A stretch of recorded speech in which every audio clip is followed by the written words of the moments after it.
যেহেতু দিনৰ খেল আৰু ৰাতিৰ খেল হয়, দিনৰ খেলৰ ফাইনেল ওচৰত চমুচা পেচি আহিছে আৰু ৰাতিৰ খেল কেতিয়া?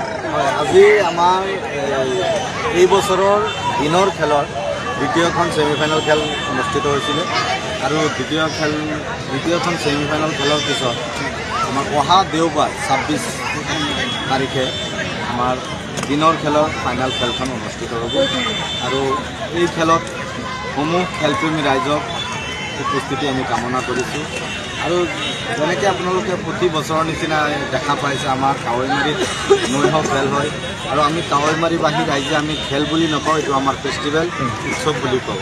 আৰু এইবাৰৰ যিটো আমাৰ নৈশ উৎসৱ আছে, নৈশ খেল আছে, সেইটো আমি 2 নৱেম্বৰৰ পৰা আৰম্ভ কৰিম। 2 নৱেম্বৰৰ পৰা অনুষ্ঠিত হ'ব আৰু 15 নৱেম্বৰত আমাৰ খেলখনত নৈশ খেলত ফাইনেল হ'ব। এবাৰ ক'ৰ টিম ইয়াত যোগদান কৰিছে?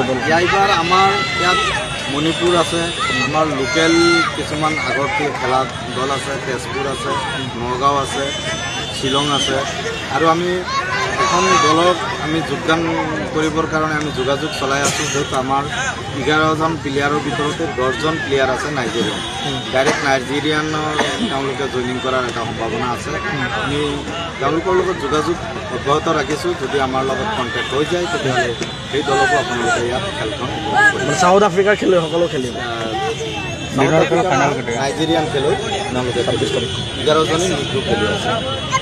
যিহেতু 26 তাৰিখে ফাইনেল হ'ব, এই ফাইনেল খেলখন দিনৰ ভাগৰ ফাইনেল খেলখনত কোনোবা উপস্থিত থাকিব মানে? হয়, এইবাৰ দিনৰ খেলত 26 তাৰিখৰ যোনটো দিনৰ খেল আছে, এই দিনৰ খেলত মুখ্য অতিথি হিচাপে আমাৰ চামাগুৰি সমষ্টিৰ সন্মানীয় বিধায়ক মাননীয় বিপ্লুৰঞ্জন শৰ্মা ডাঙৰীয়া মুখ্য অতিথি হিচাপে উপস্থিত থাকিব।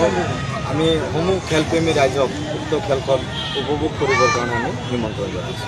Thank U.